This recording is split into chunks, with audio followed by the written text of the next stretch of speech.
Le programme que vous allez voir est librement utilisable en classe. Toutes les infos sur éducation.france5.fr.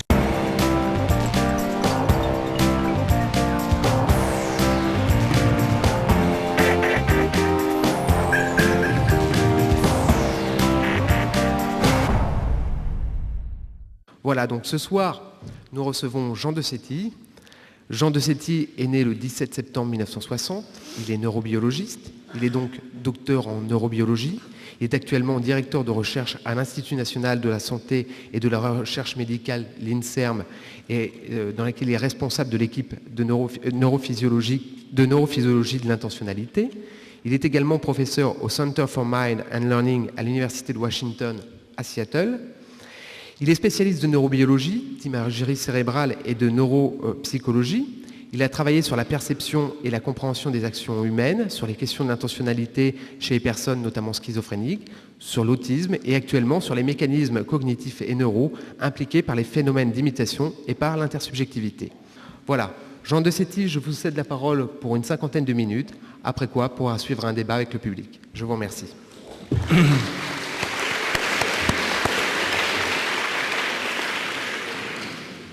Bon, c'est à moi de remercier tous les organisateurs et j'espère que vous serez contents d'être venus ce soir parce que d'être écouté ça à 6h du matin, il faut avoir du courage.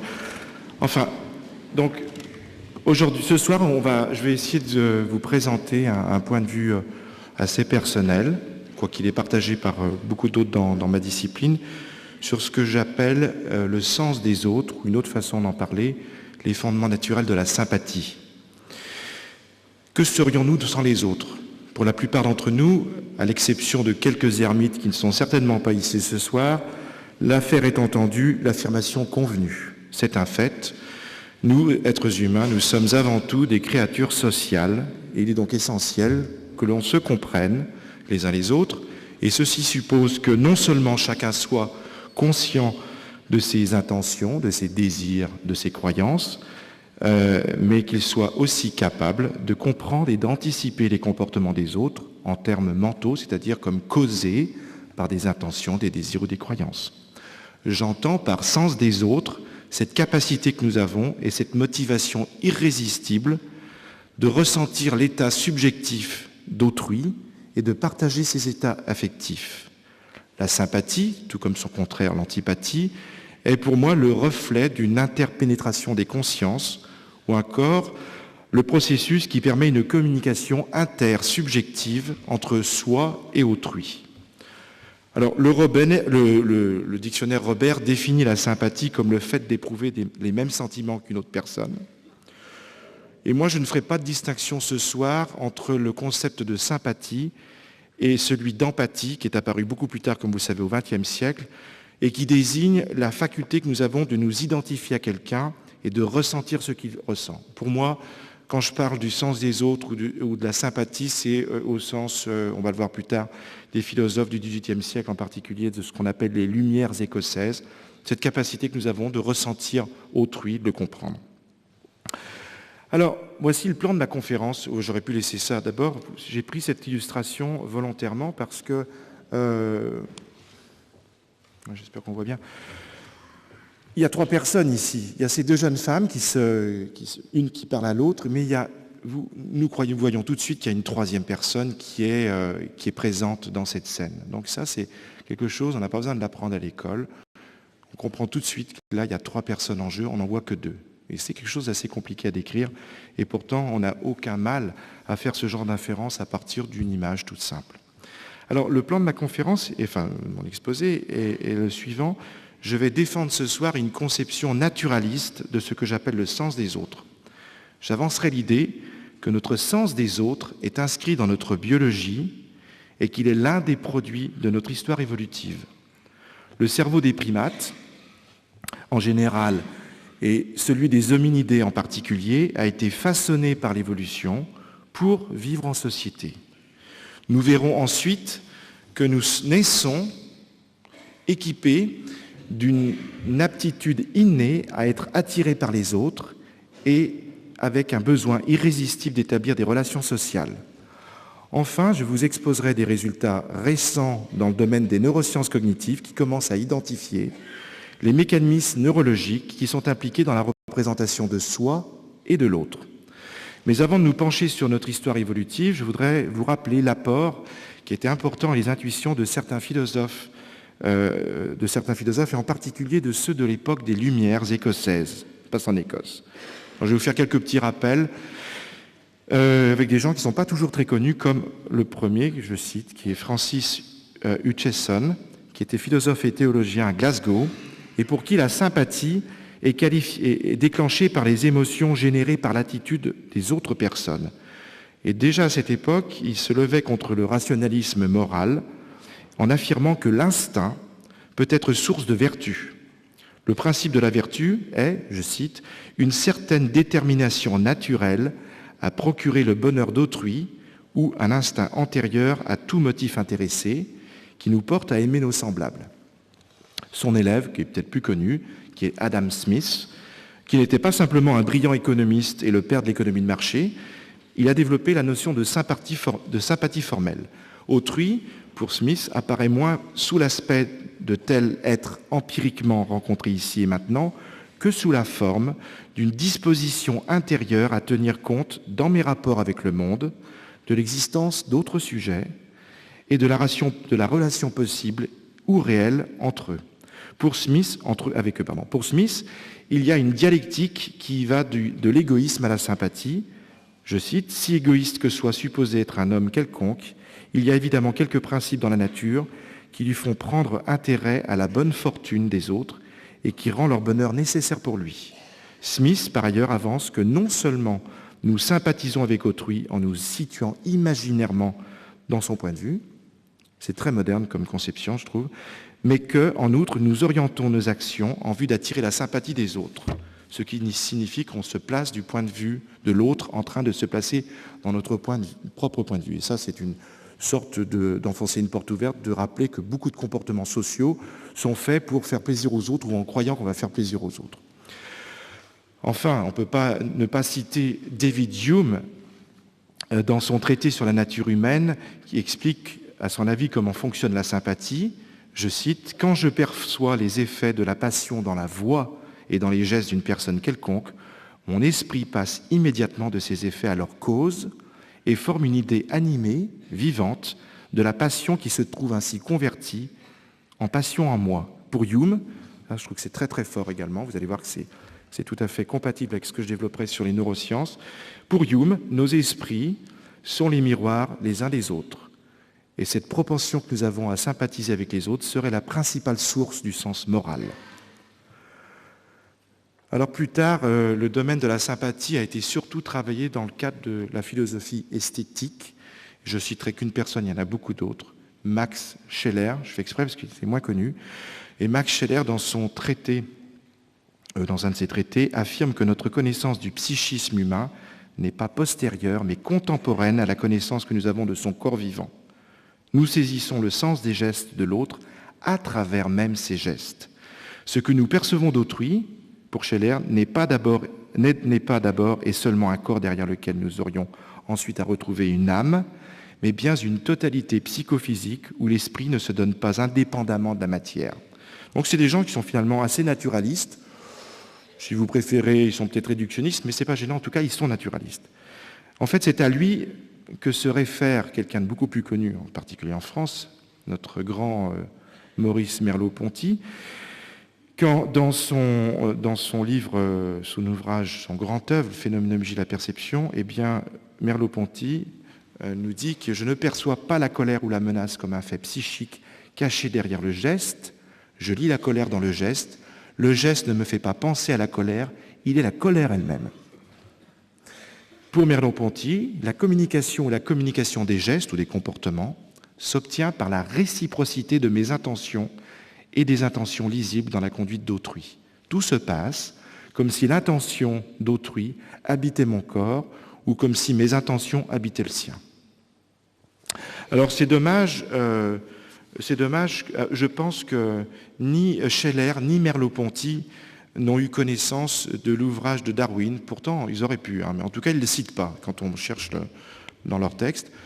parce qu'ils auraient été intéressés de voir qu'un biologiste écrivait un petit peu plus avant eux que dans l'un des grands œuvres de Darwin, qu'on oublie, il n'a pas fait que l'origine des espèces et la sélection par le sexe, mais surtout, moi, mon livre favori de Darwin reste l'expression des émotions chez l'animal et chez l'homme. Et je vous conseille cette version qui est rééditée récemment à Oxford University Press avec une préface de Paul Ekman. Je vous dirai pourquoi après. Donc Darwin, dans son grand œuvre sur les émotions, postule l'existence d'un sentiment inné qui donne à l'enfant, donc on arrive vers l'enfant, une connaissance immédiate de l'émotion exprimée par autrui. Il n'a pas besoin d'apprendre ça, c'est inné. La reconnaissance des émotions, il avait bien observé son fils et son chien. Il parle beaucoup de son chien, Darwin. C'est intéressant. On peut lire les émotions chez les animaux, ils en ont aussi. Ils sont moins compliqués que les nôtres, certainement. En tout cas, la reconnaissance des émotions à partir des expressions du visage, pour Darwin, est un fait universel et très précoce dans le développement du nouveau-né. Les muscles du visage parlent un langage universel apparu bien avant le langage et qui constitue un moyen de communication sociale efficace. Alors, je fais trop vite. Ces idées de Darwin qu'il avait, c'est des idées, des expériences qu'il avait faites avec les moyens du bord et avec les critères qu'ils avaient à l'époque, qui ne sont plus les mêmes aujourd'hui, eh bien, ont été depuis largement confirmées en psychologie et en anthropologie, en particulier par les travaux du psychologue Paul Ekman, E-K-M-A-N, j'aurais dû mettre son nom, qui nous a démontré que la reconnaissance des émotions à partir des expressions du visage est un fait universel et très précoce dans le développement. On le retrouve dans toutes les cultures. Et il a dû se battre, je peux vous le dire. Si vous lisez son introduction à la réédition de l'expression des émotions chez Darwin, vous serez amusé, on peut dire ça comme ça, de voir comment Paul Ekman a dû se battre contre le courant culturaliste dominant de l'époque. A-t-il bien changé en Europe? J'en suis pas sûr. Qui refusait cette idée et considérait que les émotions, c'était quelque chose de culturellement marqué. C'est inexact. Il était, à tel point, il était obligé de se battre quand il est allé voir un anthropologue très connu, qui avait été l'un des premiers maris de Margaret Mead, grande anthropologue largement connue, un petit peu trop d'ailleurs. Eh bien, Paul Ekman expliquait qu'il avait fait des films dans différents pays qui pouvaient montrer que les émotions de base, celles que vous avez ici, le bonheur, la colère, la tristesse, la surprise, le dégoût et la peur, on les retrouvait dans toutes les cultures, au moins les racines de ces émotions. L'anthropologue, on va dire hyperculturaliste, lui a dit, bon, d'accord, si c'est vrai, il ne faut quand même pas le dire. On est jusque-là. Alors, ce qui est intéressant, c'est qu'aujourd'hui, c'est un petit saut avant de passer à l'enfant. Aujourd'hui, on connaît les structures cérébrales qui sont impliquées dans la lecture des émotions. Qu'est-ce qui se passe quand je lis des émotions sur un visage chez autrui? Ces structures cérébrales qui sont ici en couleur, pour nous illustrer, et des noms, je ne sais pas si c'est très important de les citer, cortex préfrontal ventromédian que vous avez en vert, l'amygdale en rouge, il y en a des deux côtés, hein, c'est bilatéral bien sûr, le cortex somatosensoriel que vous voyez ici, et l'insula au fond ici dans le lobe temporal.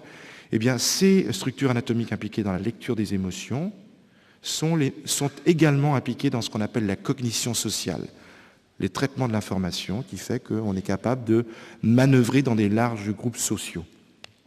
Donc ça, c'est intéressant.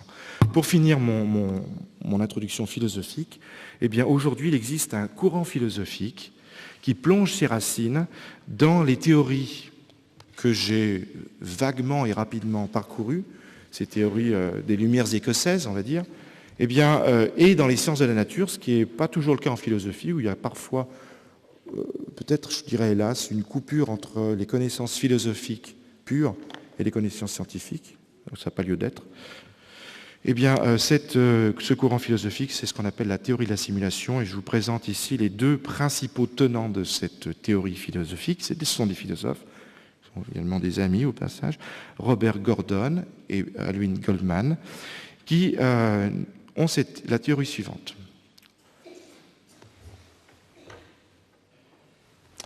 Lorsqu'on comprend autrui, on simule le point de vue de l'autre et on utilise le résultat du processus de simulation pour comprendre l'autre et prédire son comportement. J'insiste que ce processus de simulation, il est non conscient. Et sans que ce soit clair tout de suite, vous avez une conférence de Michel Imbert sur la conscience. Dans tout mon exposé, je n'aurai pratiquement jamais recours à ce phénomène de conscience. Je suis hors ce champ-là. Il n'y a pas besoin d'être conscient pour faire de la simulation, ça c'est important. L'enfant le fait. Simuler autrui consiste, toujours pour citer ces deux philosophes américains, à épouser la perspective de l'autre sur le monde, c'est-à-dire à se projeter dans la situation que rencontre autrui et à produire de manière déconnectée, offline, les réponses, qui sont des décisions, des états émotionnels que l'on produirait soi-même dans cette situation. Donc c'est intéressant,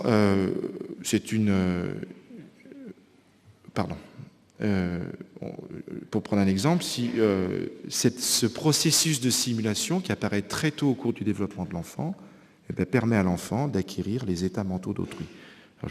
Par exemple, si je vous dis que Nathan simule ce que fait son petit frère Ariel, ça veut dire que Nathan examine la situation du point de vue d'Ariel et stocke en mémoire ce qui est un fait pour Ariel.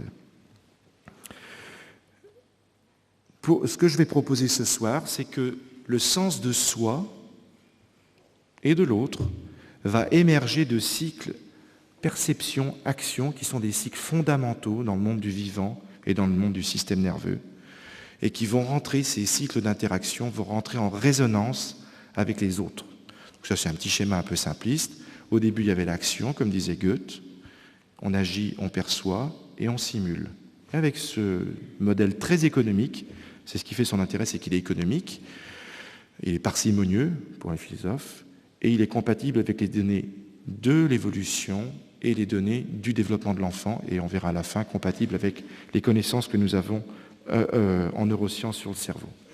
Et d'ailleurs, ces philosophes, Goldman et Gordon, pensent que la plausibilité empirique de cette théorie de la simulation vient des phénomènes de mimétisme et de synchronie qu'on rencontre dans le monde du vivant et chez les humains. Ça marche aussi, on en parlera un petit peu, de l'imitation néonatale, des jeux de faire semblant chez l'enfant, etc., et d'expression des reconnaissances des émotions. Je ne vais pas tout développer. Mais on va se poser la question ensemble, est-ce que le sens des autres est un produit, j'aurais pu regarder, est un produit de la culture ou un produit de la nature ? Alors, vous m'avez vu arriver, bien sûr. Je ne souhaite pas relancer ici les dichotomies et les oppositions classiques entre l'inné et l'acquis, le nativisme et l'empirisme, nature, culture, hérédité, environnement, qui, si elles ont passionné les débats pendant un siècle, n'en étaient pas moins stériles à mon avis. Mais c'est vrai que la vie intellectuelle contemporaine reste encore très imprégnée d'un relativisme qui rejette l'idée d'une nature humaine universelle, ce qui n'est pas du tout mon cas.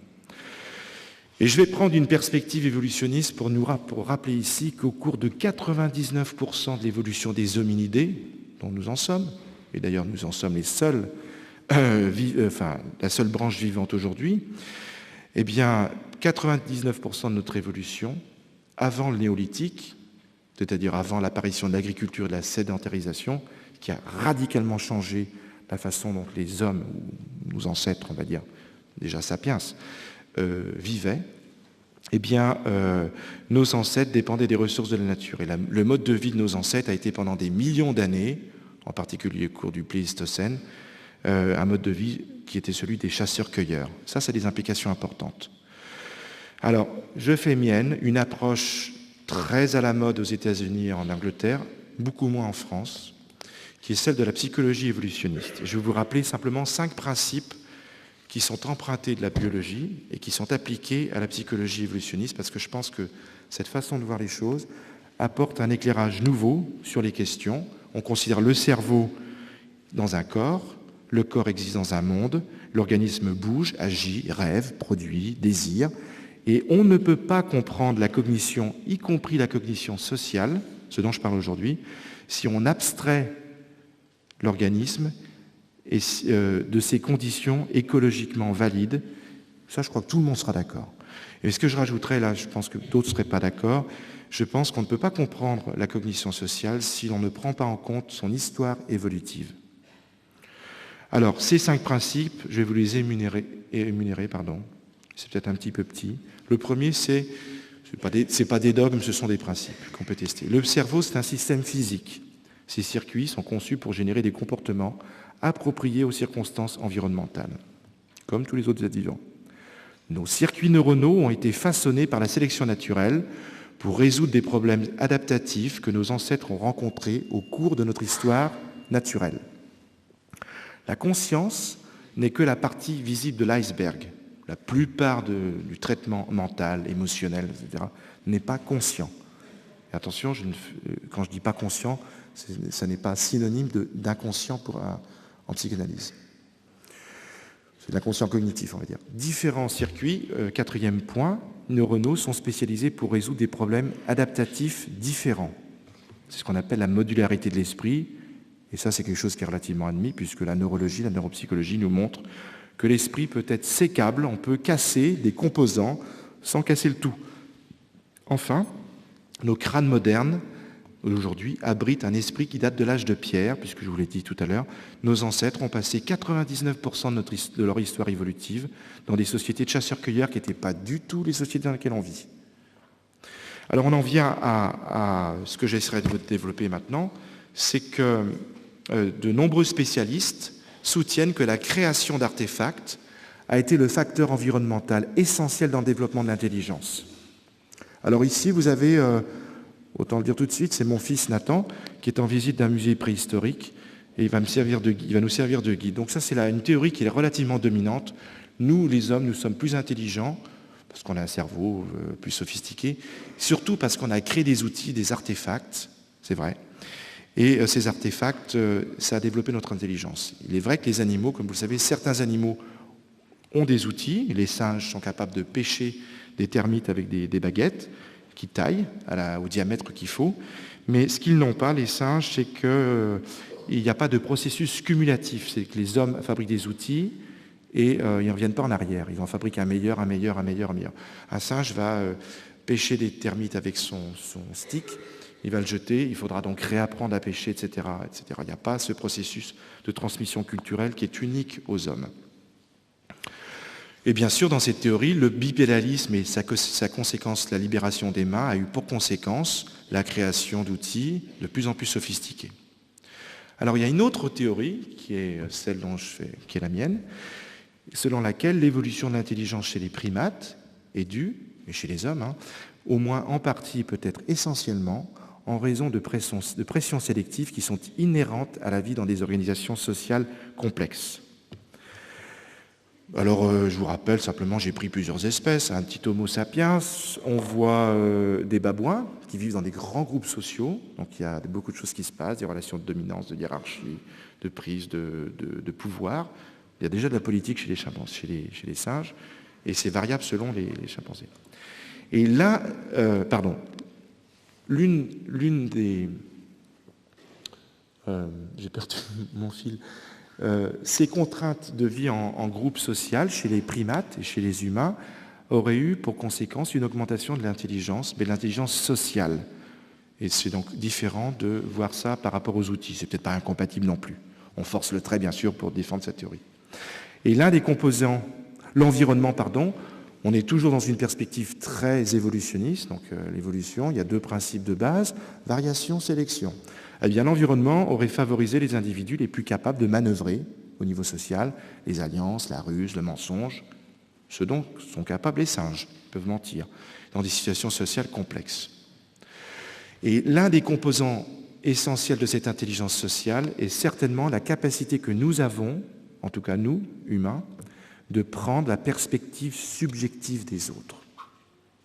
Et on en arrive à l'hypothèse du cerveau social qui avait été élaborée par une neuropsychologue ou une psychologue américaine qui s'appelle Leslie Brother.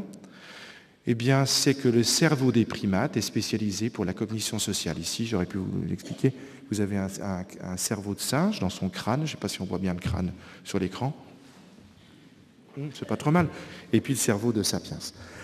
La cognition sociale, sa définition, se réfère au traitement de l'information qui permet la perception précise et la génération de comportements en relation avec les dispositions et les intentions des autres congénères.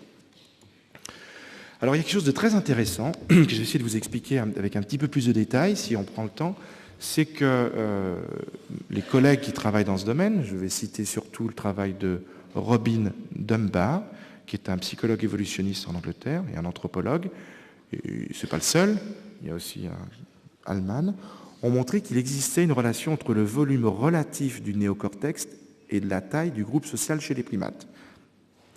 On a longtemps considéré le rapport volume du cerveau, poids du corps. Un peu faussé, n'est-ce pas, mesdames, dans la salle? Vous avez des corps général plus petits que nous, des cerveaux plus petits, et vous êtes très souvent plus intelligentes que les hommes. Vous le savez très bien. C'est hélas vrai, en moyenne. Non, donc, plus précisément, il y a une mesure qui est plus fine que de faire ce calcul poids du cerveau, poids du corps. On pourrait se poser la question pour les dauphins, d'ailleurs, ils ont un très gros cerveau, comme vous le savez. C'est de regarder le volume du néocortex. Le néocortex, c'est la partie la plus récente du cerveau qui a fait un manteau et qui enveloppe le cerveau. C'est ce qu'on voit à l'extérieur, ici, avec ces sillons plissés. Ça, c'est ce qui est le plus récent, et c'est cette partie du cerveau qui traite les informations, la cognition, les émotions, quelque chose qui est très important. L'intelligence, elle est là, on va dire, pour faire simple.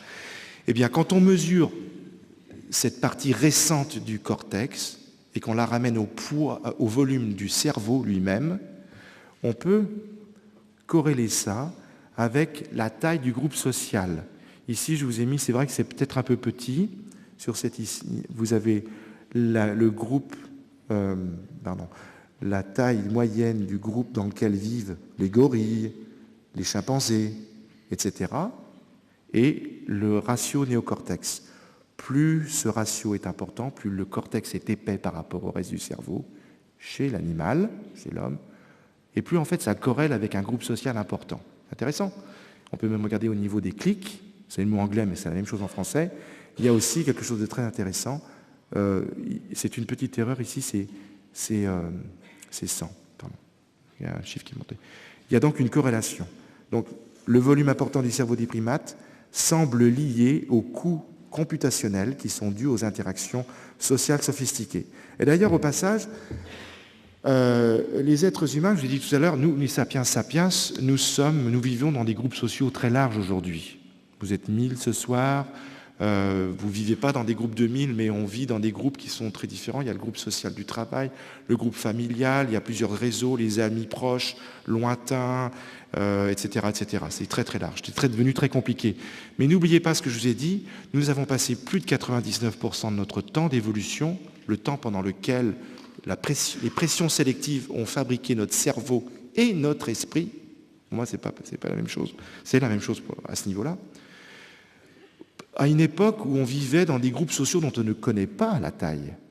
Les australopithèques ne vivaient probablement pas dans des groupes de 1000 ou de centaines de milliers de gens. Eh bien, on peut calculer, extrapoler ces valeurs et connaître quelle était la taille dans laquelle vivait Homo erectus, on va dire, et même sapiens archaïque. Eh bien, cette taille, elle est de 150 individus, à peu près. Vous voyez que c'est assez précis. On a été adapté pour vivre dans des groupes de 150 individus, socialement. Notre cerveau est adapté pour ça. Et certains chercheurs, aujourd'hui, qui gardent cette ligne de la psychologie évolutionniste, vont jusqu'à dire que nombre de nos psychopathologies de la vie quotidienne proviennent du fait que nous vivons dans des groupes pour lesquels nous ne sommes pas adaptés. Et je crois que Freud disait ça d'ailleurs dans Malaise dans la civilisation. Donc c'est assez... c'est pas un critère, Freud, on va dire, mais on peut citer ça, c'est pas mal pour une fois. Je continue sur mon idée d'évolution et de développement. Les humains, par rapport aux singes, donc nous sommes des singes particuliers, nous ne sommes pas des singes, pardon, nous sommes une branche qui a divergé il y a à peu près 4 à 7 millions d'années. Bien, les humains, par rapport aux chimpanzés, qui sont nos cousins les plus proches, malgré tout, eh bien, présentent une caractéristique d'une période longue de développement. On met beaucoup de temps à se développer. Or, ceci, comme vous devez le savoir, plus c'est lent, plus il y a un risque important de décès avant l'âge de reproduction. Donc, raisonnement évolutionniste de base, s'il y a un risque, il doit s'accompagner d'un bénéfice pour l'espèce. Et en effet, les études comparatives nous suggèrent que l'un des avantages adaptatifs de cette maturation qui est retardée, c'est de permettre aux jeunes d'apprendre à pratiquer des compétences socio-cognitives qui sont associées à la survie et à la reproduction. J'aurais pu le mettre, j'ai oublié de vous mettre ces valeurs. Non, elles sont ici. Ça, c'est plus, pour être un peu plus précis dans ce que je dis, que c'est une comparaison avec nos cousins. La phase embryonnaire dure 2 semaines chez le chimpanzé et 8 semaines chez l'homme, ce qui permet une prolifération du nombre de cellules et une hypertrophie du cerveau. Le cerveau du chimpanzé atteint 60% de son volume à la naissance. En comparaison, celui du petit humain est de 24%. Il est donc beaucoup plus sensible aux influences de l'environnement. Et enfin, la maturité sexuelle est atteinte vers 9 ans chez le chimpanzé et chez notre ancêtre, vous l'appelez Homo erectus, mais en fait c'est Homo ergaster, la maturité sexuelle, elle est comme ici maintenant, elle est de à peu près 12-13 ans. Venons-en maintenant à l'ontogénèse de l'intersubjectivité chez l'enfant. Donc j'espère que vous acceptez l'idée que, je voulais vous dire que nos cerveaux sont fabriqués pour vivre en groupe. Ça a des compétences. Alors maintenant, je vais vous donner une série, une sorte de catalogue, enfin un catalogue avec quelquefois des petites expériences, parce que c'est un domaine particulièrement en développement aujourd'hui, sur ce qu'on considère du développement social de l'enfant. Alors, les théories classiques du développement humain, de Freud à Piaget, en passant par Skinner, ont tout en commun, comme vous avez peut-être dû l'apprendre, et hélas, on continue à écrire ça dans les livres, à considérer les nouveau-nés comme des isolats sociaux dénués d'un lien intersubjectif entre soi et l'autre. Les psychanalystes, je dis peut-être pas aujourd'hui, parce que je ne vais pas non plus trop les critiquer, mais beaucoup de psychanalystes ont considéré pendant longtemps que les bébés naissaient dans un état de fusion, ils disaient même d'autisme normal, entre eux et l'environnement. C'était normal, c'était des autistes. Enfin, des autistes normaux. Vous trouvez ça chez Margaret Mahler, par exemple, qui est une grande psychanalyste américaine, du développement de l'enfant. Voire même, on est arrivé à imaginer que le nouveau-né avait des fantasmes de mégalomaniaque. Bon, là c'est mystérieux. D'autarcie mégalomaniaque, j'ai retrouvé le terme, c'est très joli. Fantasme d'autarcie mégalomaniaque, et c'est hélas encore écrit dans les livres. Bon, alors la vision que je vais vous développer ce soir, c'est complètement différent. Nous savons aujourd'hui, alors on leur sait gré que c'est vrai qu'un bébé à observer, c'est pas si simple. Ça peut donner l'impression, ils dorment beaucoup les bébés, bien sûr, ils dorment beaucoup. Alors on a l'impression qu'il ne se passe pas grand-chose dans leur tête, et puis ils ne parlent pas. Si on attend qu'ils aient conscience d'eux-mêmes, qui parlent pour les interroger, eh bien, on oublie qu'il se passe beaucoup de choses importantes dans leur développement, et je vais essayer de vous en parler ce soir. Ils dorment beaucoup, en voici un. Ils dorment encore beaucoup quand ils ont 4 ans. Bien. Alors les bébés, je vais peut-être vous surprendre, sont de façon innée attirés par les stimuli sociaux. Ça s'apprend pas. Alors on va dire, bien sûr, c'est normal. C'est nécessaire à leur survie. Certes, ils sont donc attirés de façon innée par le visage, par les visages humains, par les odeurs des personnes et par les voix humaines. Si on fait des expériences où on compare une voix versus une non-voix, le bébé va être attiré par la voix, et particulièrement celle de sa mère, avec laquelle il a eu, évidemment, des relations pendant sa période embryonnaire et fétale. Et bien sûr, cette orientation, c'est ce que je vais essayer de développer, qui est privilégiée vers les autres, va permettre au bébé de s'engager dès la naissance dans des interactions sociales. Les comportements des bébés sont interprétés par les adultes comme signifiants, et ces échanges entre adultes et bébés sont ancrés sur les rythmes des bébés. Ben oui, ils dorment, ils se réveillent, ils dorment, donc c'est sur leur rythme, et constituent la base d'échanges avec des véritables tours de parole entre le bébé et l'adulte. Alors, je vais vous donner quelques idées d'expériences qui ont été faites. C'est un domaine en plein développement depuis une vingtaine d'années. Ça fait quand même 20 ans qu'on sait ça. Hein. Donc, il est peut-être temps de mettre à jour les manuels de formation pour les pédopsychiatres et les psychologues. Faut le dire comme ça, en France en particulier. Bon, les bébés naissent équipés d'une capacité à voir les autres comme des personnes et non des objets. Les bébés, dès la naissance, font la distinction objets inanimés, personnes humaines. Alors vous allez me dire comment vous savez ça? Parce que, grâce, moi d'ailleurs en particulier, c'est grâce en fait à l'ingéniosité des psychologues du développement qui ont mis en place des techniques qui permettent de mesurer le regard du bébé, le regard préférentiel, la succion non nutritive. On met une tétine avec une jauge et un système électronique. Quand le bébé est intéressé, il se met à sucer encore plus. Donc il y a des moyens d'interroger un bébé avant, encore une fois, qu'il ne parle. Et voici un exemple. Si on montre un bébé, alors c'est une phase d'habituation, tout ça, ça se passe l'un après l'autre, c'est une vue très schématique. Si on montre à un bébé ce qui se passe ici, deux objets inanimés, vous voyez, là il y a un objet qui arrive, il est caché, il y en a un autre qui sort. Et puis donc il est habitué à ce genre de phénomène. Après on lui montre ça, n'est-ce pas? Et ensuite on peut lui montrer celle-ci. L'objet arrive, ce sont des films, hein. Et quand il arrive, il n'y a pas de collision, pas de contact, et le cylindre s'en va. Le bébé est surpris. Il est surpris. Il est surpris.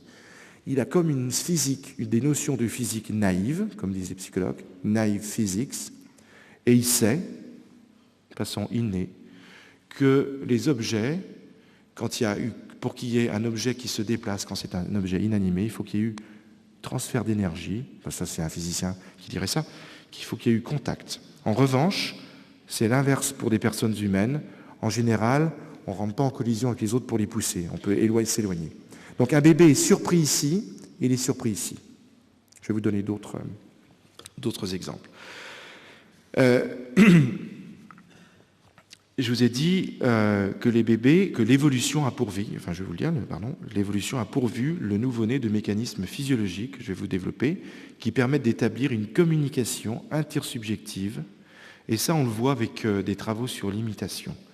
Les bébés, quand ils sont dans des jeux d'imitation réciproque avec leur mère, la mère au sens de la personne qui s'occupe le plus d'eux, eh bien, ils savent d'emblée que les autres sont comme moi. C'est l'idée qu'on développe. Ils ont une connaissance implicite, une sorte d'analogie du comme moi, de façon bidirectionnelle, par rapport à soi et à l'autre. Les bébés sont capables, je crois que j'ai ça, alors l'imitation, c'est quelque chose d'intéressant, ça c'est plus pour vous, pour distraire. Là j'adore cette maman gorille avec son petit derrière. Mais l'imitation, c'est un mécanisme qui est naturel, comme vous l'avez vu, on l'a vu chez le singe, en tout cas entre eux, ça c'est plus drôle. C'est un mécanisme tout à fait naturel qu'on retrouve dans la nature, en particulier chez les chimpanzés, qui implique un couplage entre ce qu'on perçoit et ce qu'on fait, et qui joue un rôle central dans le développement de l'intersubjectivité. Et les enfants, fréquemment, comme ces deux petits, peuvent avoir des comportements mimétiques qui sont tout à fait synchronisés, et ce sont des choses, là ils sont grands, hein, mais c'est des choses qui arrivent très facilement, et qui ont un sens pour eux. Et il y a énormément de travaux qui ont montré que l'imitation apparaissait beaucoup plus tôt que ne le disaient Piaget, Vallon et tous ces gens-là. Bon, peut-être parce qu'ils n'avaient pas les techniques, parce que les bébés imitent depuis que les bébés existent, mais on ne les voyait pas. On ne voyait pas qu'ils imitaient. Vous voyez l'importance aussi des modèles sur la façon dont on observe la nature. Si on a un modèle qui pense qu'il n'est pas possible qu'il y ait d'imitation avant tel stade de développement, alors on ne voit même pas qu'il y a de l'imitation. Il y a eu beaucoup de travaux qui ont été faits depuis, en particulier ceux de Meltzoff et Moore en 1977, qui ont montré que les bébés étaient capables d'imitation spontanée. C'est une imitation qui était volontaire, ça n'est pas un réflexe idiot, archaïque, ça ne disparaît pas comme on croit non plus. Et bien sûr, le bébé est capable d'imiter les choses que son corps est capable de faire. On ne va pas demander à un bébé d'imiter une gymnaste, mais il est capable de faire des imitations avec ce qu'il contrôle quand il est petit, quand il naît. Il n'a pas son système moteur complètement myélinisé, donc il n'est pas maître de tout, il ne marche pas en particulier, vous savez. Mais il est capable d'avoir des imitations, des mouvements de la bouche, de la langue, la rotation de la tête, etc. Et ça implique que si un bébé est capable d'imiter alors qu'il ne se voit pas, il y a un transfert entre ce qui est codé, entre ce qu'il voit et ce qu'il fait. Il ne se voit pas imiter, il est pourtant capable d'imiter de façon précise. Et ça permettrait, sans doute, les premières interactions entre soi et autrui. Et voici, d'ailleurs, une jolie expérience qui est bien connue maintenant. Et on peut proposer, enfin c'est ce que font beaucoup de psychologues du développement, que par ce jeu d'imitation, eh bien, comme on sait implicitement que l'autre est comme moi, on en arrive à décoder ses intentions, à ressentir l'état subjectif dans lequel il est quand il fait cette grimace, ce sourire, qu'il pleure, etc. Donc on tombe sur notre empathie, notre capacité de nous mettre dans l'esprit de quelqu'un, et on en arrive à quelque chose de plus sophistiqué qui est nécessaire à la survie dans des groupes sociaux, c'est-à-dire avoir une théorie de l'esprit, être capable de comprendre que les autres personnes ont des intentions, des désirs, des croyances, etc. Donc on peut proposer que l'imitation servirait de procédure de découverte pour développer des concepts à propos des autres individus et à propos des objets. Elle servirait à établir des équivalences entre soi et l'autre. D'autres arguments pour vous dire que les bébés, dès la naissance, sont attirés par les autres et distinguent le soi de l'autre. C'est cette procédure développée par un autre psychologue américain, qui est la procédure dite du still face, du visage impassible, qui nous démontre que les bébés ont des attentes envers les autres personnes qu'ils n'ont pas pour les objets inanimés. Je sais, la qualité des images n'est pas très très bonne, et je vous montre cette procédure, vous montre que le bébé déteste. Ils sont surpris, ils sont contrariés, frustrés lorsqu'ils sont confrontés à un visage qui est impassible. Parce qu'ils savent qu'un être humain en général exprime des émotions, des intentions à travers son visage. Quelqu'un qui a un visage impassible, c'est très gênant, vous le savez, pas très agréable. Et alors vous dites, si quelqu'un marche comme ça, c'est qu'il a une raison précise, il n'est pas content, ou il se concentre, etc., bien sûr. Mais quand vous interagissez avec des enfants, vous pouvez essayer de le faire avec des bébés, vous verrez, ils détestent qu'on ait un visage impassible. Et ils vont d'ailleurs chercher à tester l'adulte, enfin quand ils sont plus grands, pas un bébé. Et donc, cette procédure marche très très bien, même chez les tout petits bébés. Et on vous montre que cette procédure indique que les bébés ont donc des attentes sociales. Ils sont gênés. Au passage, je signale que, je n'ai pas le temps de développer, c'est que dès le départ, il semblerait qu'il y ait même une différence sexuelle, au sens du genre. Les petits garçons, les petits bébés garçons sont encore plus frustrés que les bébés filles quand ils subissent cette procédure. Ils réagissent de façon beaucoup plus violente. Ici, c'est un petit garçon, ici, c'est une petite fille. Alors après, il y a plein de raisons, aussi évolutionnistes, pourquoi les filles, finalement, sont frustrées, en tout cas l'expriment moins. C'est très intéressant de voir que dès le départ, il y a aussi des différences dans le genre entre les hommes et les femmes, enfin entre les petits garçons et les petites filles. Pardon, j'ai adapté un peu trop vite. Il y a d'autres travaux, je cite parce que ce sont des travaux très importants, comme ceux de Jacqueline Nadel à Paris ou de Colvin Trevarten en Écosse, qui ont montré la sensibilité des bébés, tout petits, aux régularités temporelles entre leur comportement et ceux d'autrui.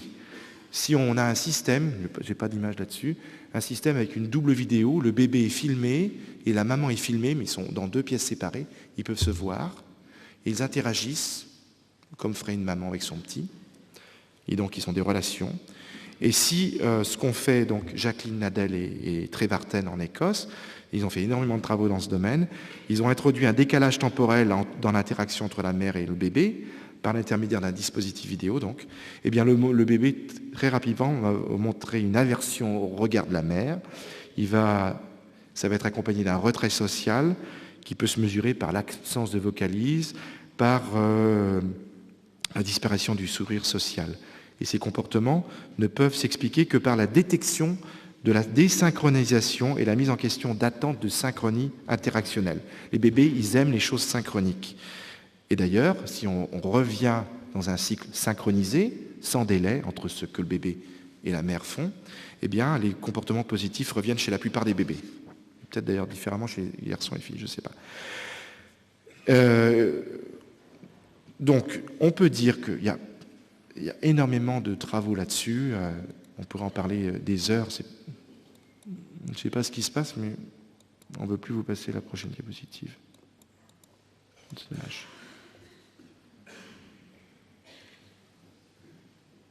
Ah oui, c'était endormi. Oula. Voilà. En conclusion sur cette partie, il me reste encore une demi-heure, non? Une bonne demi-heure? Non? 15-20 minutes. Ouh, alors je me suis trompé dans... Donc, en conclusion sur cette partie, pardon. Les bébés reconnaissent très tôt, voire dès la naissance, des équivalences entre les actions observées et exécutées. Ça permet d'avoir une équivalence entre le soi et l'autre. Les expériences quotidiennes des bébés, des petits, permettent d'établir des relations entre l'état du corps et leurs aspects mentaux subjectifs. Ça permet d'avoir une expérience de soi, soi-même. Enfin, quand les enfants voient les autres agir, ils supposent, par projection, pas qu'un terme utilisé qu'en psychanalyse, qu'ils éprouvent la même expérience mentale que celle associée pour eux dans le même état comportemental. On peut comprendre autrui par analogie au soi. J'utilise le terme de projection exactement dans ce contexte-là, tel que c'est défini. En aucun cas à nouveau, c'est valable, enfin, c'est la même chose que ce que les psychanalystes entendent par projection. C'est important de le souligner quand même. Alors, quels sont les mécanismes neurologiques qui nous permettent donc ce sens de soi et de l'autre? Parce qu'après tout, si ces petits bébés, vous me croyez, ils interagissent dès la naissance, ils interagissent parce qu'ils réagissent aux adultes. Très bien. Quel est le mécanisme mystérieux qui permettrait aux bébés d'eux-mêmes d'interagir alors qu'on a cette vision du bébé qu'on sollicite, qui répond à des sollicitations, donc un bébé qui réagit, ça tout le monde est d'accord. Alors est-ce qu'il y a un mécanisme qui permet de expliquer ça? Eh bien oui, il y en a justement, il y en a. Très simplement, si on regarde les neurones, figurez-vous, eh bien les neurones, de par leurs propriétés biochimiques, en particulier leurs canaux ioniques, eh bien fonctionnent spontanément comme des générateurs de rythme, et ce, sans stimulation extérieure, même sur des tranches de cellules. Cette caractéristique de l'activité neuronale joue un rôle crucial dans le développement de l'embryon, car elle se propage en activant les zones qui sont adjacentes et en appliquant les connexions synaptiques. Les conditions d'une interaction spontanée avec l'environnement apparaissent donc de manière précoce dans le développement individuel, au niveau du fœtus. Et elles semblent déjà réunir, ces conditions d'activité spontanée, eh bien, elles semblent déjà réunies à la naissance sous la forme d'une intense et complexe activité motrice spontanée. Et on peut se demander, moi je pense que c'est ça, c'est si la motricité spontanée de l'embryon ne représente pas, donc même avant la naissance, une préfiguration des interactions spontanées des nouveau-nés. Et moi je propose à nouveau, c'est ma bannière, on va dire, que le sens de soi émerge des cycles perception-action qui entrent naturellement, puisqu'on a cette activité spontanée, en résonance avec autrui. Alors quel est l'apport des neurosciences? Alors les neurosciences font plein de choses, puisque là c'était des tranches de cellules, mais je vais vous parler de ce que moi je fais, enfin, entre autres. Eh bien, on peut utiliser des techniques d'imagerie cérébrale, comme celle que vous connaissez, la tomographie par émission de positons, l'imagerie par émission, pour explorer les régions cérébrales impliquées lorsqu'on travaille sur le soi ou qu'on est en relation avec autrui, et comment on distingue le soi et d'autrui. Je vais être obligé d'aller un tout petit peu plus vite, c'est vraiment dommage. Donc ça, ce sont les techniques qu'on utilise. Alors un premier phénomène qu'on a pu mettre en évidence avec ces techniques, mon laboratoire et bien d'autres, c'est ce phénomène qu'on va appeler le résonance motrice. C'est très important. Ce phénomène de résonance motrice, qu'est-ce que c'est? C'est que lorsque je vois autrui agir, comme ici, je vois ce petit garçon sur la plage, eh bien mon cerveau va se mettre en route dans des régions, régions prémotrices et du cortex pariétal, qui sont elles-mêmes impliquées dans la génération d'une action volontaire. Quand je vois autrui bouger, mon cerveau rentre en résonance sur le plan moteur. Ça marche chez l'homme. Les expériences dont je vous parle sont faites chez l'adulte, pas chez l'enfant. On ne peut pas mettre un enfant dans un scanner et lui injecter un produit radioactif. Il y a d'autres techniques qu'on utilise, mais je ne vous en parlerai pas ce soir, je n'ai pas le temps. Cette résonance motrice, elle est même somatotopique. On a récemment pu démontrer, un groupe italien, que lorsque l'on observe quelqu'un qui va shooter, c'est la zone du pied qui s'active. Lorsque c'est quelqu'un qui prend une pomme avec la bouche, c'est la zone de la bouche, puisqu'on a une représentation somatotopique dans notre cerveau, dans notre cortex. Donc c'est très précis. C'est ce qu'on appelle donc ce phénomène de résonance motrice.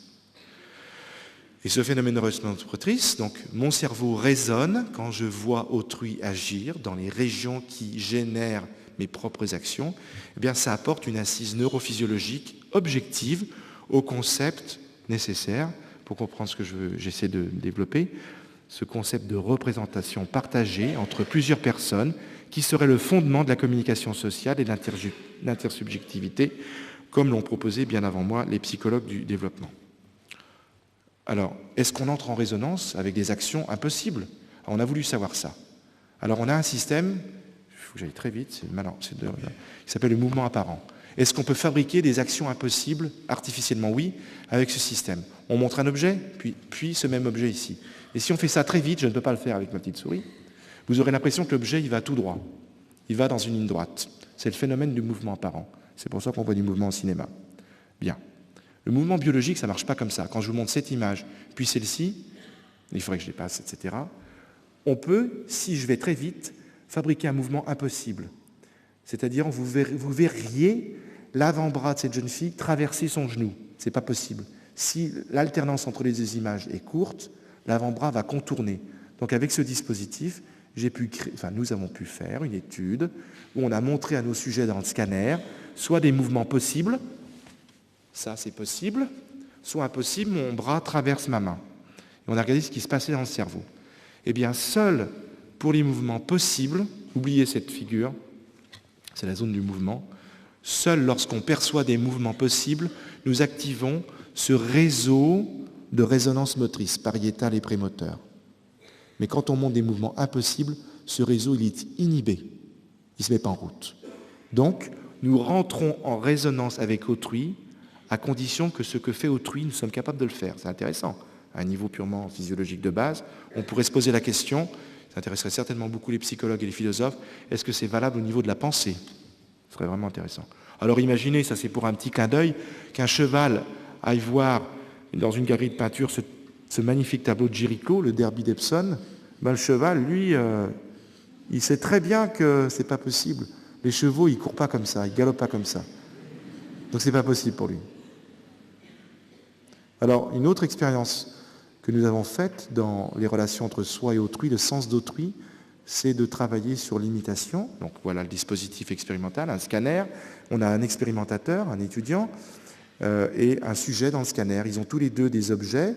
Ils vont pouvoir, avec un système vidéo, soit notre sujet va être le maître, il fait ce qu'il veut avec les objets, et l'expérimentateur va l'imiter, soit c'est l'expérimentateur le maître et le sujet doit l'imiter. On va faire un jeu maître-élève, élève-maître. On va voir ce qui se passe dans le cerveau. Et qu'est-ce qu'on voit? C'est quand on imite autrui ou lorsqu'on est imité par autrui, on a d'une part un réseau d'activation dans le cerveau qui est similaire dans certains endroits, moteur, enfin cortex prémoteur et pariétal. Mais ce qui nous intéressait, c'est qu'est-ce qui fait la différence entre j'imite ou je suis imité par autrui? Eh bien, cette différence, elle se fait ici, dans cette région. Je n'ai pas dit que c'était la région du sens des autres, mais c'est une région importante pour détecter autrui. Autrui qui est en train de m'imiter cette région du cortex pariétal inférieur droit, qui est active très fortement et exclusivement quand on est imité par l'autre personne. Je suis obligé d'aller... Il me reste, j'imagine, 5 minutes. Alors, une autre expérience qu'on a faite, on va se poser cette question, c'est si on croit cette théorie de la simulation, c'est-à-dire qu'on utilise les mêmes ressources de notre cerveau et psychologiques pour agir, se représenter agir, comprendre les actions, les intentions, les émotions qui sont faites par autrui, alors comment on distingue nos propres actions de celles d'autrui? En général, il n'y a aucun problème. Il n'y a que certains cas pathologiques, dans certains délires d'influence chez les schizophrènes, où il y a une confusion entre ce qu'ils font et ce qu'ils pensent. Ils croient que leurs actions ont été dictées par une main étrangère, par une volonté extérieure. Nous, on ne fait pas ça habituellement. Alors, on a utilisé encore la tomographie par émission de positons, cette fois-ci avec Perrine Ruby, une autre étudiante, et on a demandé à des personnes dans le scanner soit d'imaginer, faire des actions eux-mêmes, ils les imaginaient. Soit ils devaient imaginer, moi, Jean de Séti, en train de faire ces actions. Et on comparait ce qui se passe dans leur cerveau. Quand on imagine une action pour soi et une action pour autrui. Et là, à nouveau, nous avons des régions du cerveau, que vous voyez en bleu, qui sont communes à soi et à autrui. Ces régions se mettent en route quand on imagine une action pour soi ou pour autrui. Et il y a par contre des régions, celles qui sont fléchées avec le vert, qui s'activent exclusivement lorsqu'on imagine autrui. Vous lisez un roman policier, vous mettez dans le pot du personnage qui fait son enquête, vous sentez votre cœur battre quand il arrive à tel endroit, etc. Vous avez pris la perspective de votre héros, vous vivez ce qu'il vit quelque part, alors vous ne bougez pas, hein, quand même, vous restez dans votre lit. Enfin, ça peut vous empêcher de vous endormir, comme vous le savez. Il y a des romans qu'il vaut mieux pas trop lire avant de se coucher. Et donc, c'est un peu ça, c'est vous prenez la perspective, vous activez dans votre région les régions que lui activerait en faisant la même chose. Ça va jusque-là. Mais vous distinguez bien, vous savez quand même bien que c'est quand même vous êtes le lecteur du livre, vous n'êtes pas l'acteur dans le roman. Il vaut mieux quand même, n'est-ce pas? Alors, cette région, à nouveau, vous la voyez, cette région du cortex pariétal qui nous intéresse beaucoup, qui est ici, qu'on voit là, s'active également lorsque je prends la perspective de l'autre. Et donc, en conclusion sur ces études de neuroimagerie, c'est un petit peu rapide, eh bien, on peut dire que deux choses. D'une part, comprendre autrui, et encore une fois, c'est indispensable dans la cognition sociale, comprendre qu'autrui a des intentions, des désirs, des croyances que je peux partager ou non, je les comprends. C'est quelque chose qu'on n'apprend pas à l'école, ça se développe très vite chez l'enfant, entre 0 et 4 ans. On a ce qu'on appelle la théorie de l'esprit. Eh bien, nécessite, selon ce que je développe, qu'on prend la perspective d'autrui et qu'on utilise nos propres ressources cérébrales pour simuler non consciemment le point de vue d'autrui, ce qu'il fait, ses intentions, ses émotions, ses désirs, ses croyances. Il faut un deuxième mécanisme, c'est s'il y avait une similitude parfaite entre soi et l'autre, il y aurait confusion. Et dans ces mécanismes qu'on commence à travailler, on peut dire qu'on connaît tout, chez l'homme normal et chez les patients schizophrènes, parce qu'ils sont intéressants, eux, font des confusions, il semble qu'il y a des régions clés, dont celle-ci, le lobule pariétal inférieur, qui s'active systématiquement quand on prend le point de vue d'autrui. Et d'ailleurs, en neuropsychologie, des patients qui ont des lésions de cette région vont avoir des confusions par rapport à leur soi ou par rapport à ce que fait autrui. Donc ça, c'était rapidement l'un des apports des neurosciences, ce que peuvent apporter les neurosciences dans ce que je voudrais développer, ce sens des autres que nous avons. Nous avons le sens des autres parce que les autres sont comme moi. C'est ça qui est important. Nous partageons, oui, il y a une nature humaine, et cette nature humaine, nous la partageons avec tous les hommes, les homo sapiens, qui peuplent la planète, et ça permet de comprendre les autres, parce qu'on utilise les mêmes processus à la racine. Ça veut dire qu'il n'y a pas de différence culturelle. Et en conclusion, en synthèse de l'exposé pour rester dans les temps, eh bien, je voudrais rappeler certains points. Notre cerveau est naturellement adapté et spécialisé pour la vie en société. Le cerveau bouge, existe dans un corps, dans un monde, et on ne peut pas comprendre la cognition sociale en l'abstrayant de notre histoire évolutive et dans le milieu dans lequel on vit. C'est ce qu'on entend par la cognition incarnée. Il faut la remettre dans le corps. Toute perception entraîne une action, et toute action entraîne une perception, et ça, c'est la logique fondatrice du système neuronal. Nous avons vu ensemble que les humains naissent avec une motivation spéciale pour les interactions sociales. Elle est nécessaire à notre survie, certes. Un bébé s'est bien fabriqué, il a besoin des autres pour survivre pendant très longtemps, n'est-ce pas? Il y a beaucoup d'étudiants ici et ils ont encore besoin de leurs parents pour vivre, j'en suis certain. Mais même après, c'est pas que la survie pour manger se développer. On a besoin, encore une fois, peut-être à l'exception de certains ermites, nous avons besoin des autres pour vivre de façon harmonieuse dans la société. On a besoin des autres. On aime être avec les autres. On a besoin. Nous avons vu que le système nerveux, par ses propriétés physiologiques de base, permet de rentrer en résonance affective et motrice avec les autres. J'aurais pu vous donner des exemples sur comment on reconnaît les émotions chez autrui, mais vous avez une conférence là-dessus, ça tombera très bien. Donc il y a une sorte d'analogie. Synthèse, donc le sens des autres s'exprime à travers différents phénomènes dont on n'a pas le temps de parler ici, mais qu'on pourrait développer. Projection, projeter ses pensées chez autrui, c'est ce qu'on fait la plupart du temps. L'identification, c'est un phénomène très important dans le développement psychologique de l'homme. Ça nécessite un sens des autres, l'empathie, l'altruisme, etc. Donc le sens des autres, je n'ai pas dit que c'était un module dans un endroit du cerveau, c'est plutôt une fédération de modules qui nous permet tous ces phénomènes psychologiques qu'on essaie de comprendre. Enfin, la connaissance d'autrui éclaire la connaissance de soi parce que nous partageons les représentations sous-tendues par des mécanismes communs. Donc, comprendre autrui, c'est aussi se comprendre soi-même et on a une base neurophysiologique à soi.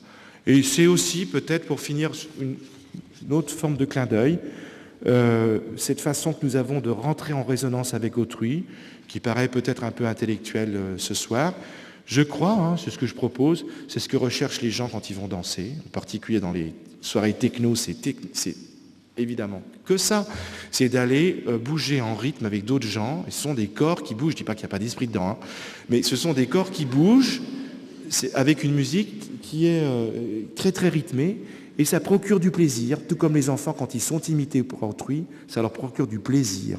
On a du plaisir à voir autrui en synchronie avec nous-mêmes. Bon, une version plus classique des choses. Ceux qui n'aiment pas aller à la techno, ils aiment peut-être les ballets et ils trouvent du plaisir à voir des corps qui bougent en synchronie. Ça nous procure du plaisir. Et chez les danseurs, certainement encore plus que nous. Voilà, je voudrais remercier les 4 étudiants qui ont participé aux travaux que je vous ai exposés ce soir. Julie Grèze, qui est actuellement à Londres. Jennifer Stevens, qui est à Chicago. Perrine Ruby, qui est encore à Lyon. Et Thierry Chaminade, qui est à Lyon. Je vous remercie beaucoup pour votre attention.